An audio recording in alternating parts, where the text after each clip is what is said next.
మీకు అసలు ఇలా తేజ స్పైన్ కేర్ క్లినిక్ గురించి ఎట్లా తెలిసింది? నేను సోషల్ మీడియాలో చూసాను మేడం, ఇన్స్టాగ్రామ్లో. సార్వి చాలా వీడియోస్ ఉన్నాయి, అవి చూసాను. సో అసలు మీకు ఈ ప్రాబ్లం ఎట్లా స్టార్ట్ అయిందండి? నాకు 3 ఇయర్స్ నుంచి మామూలుగా బ్యాక్ పెయిన్ వచ్చేది మేడం. నేను నార్మల్గా ఈ వయసులో కామన్ కదా, వస్తుంది కదా అన్నట్టు మెడికల్ షాప్లో ట్యాబ్లెట్స్ తీసుకొని వాడేవాడిని, తగ్గిపోయేది, మళ్ళీ వస్తూ ఉండేది. ఏంటి ఇట్లా వస్తుందని చెప్పేసి పెద్ద హాస్పిటల్స్లో చూపించుకున్నాను, ఒక 2-3 హాస్పిటల్స్లో చూపించుకున్నాను, తగ్గేది కాదు.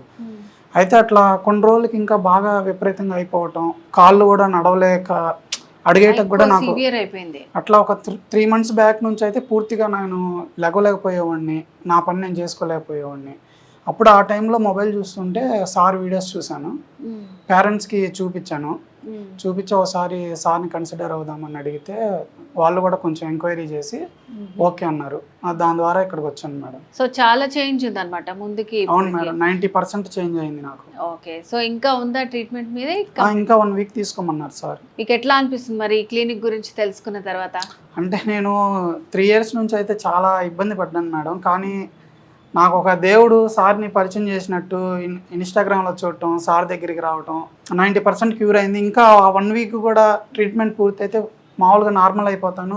ఒకప్పుడు ఎట్లా వర్క్ చేసుకునేవాడినో అట్లా చేసుకుంటాను అనిపిస్తుంది.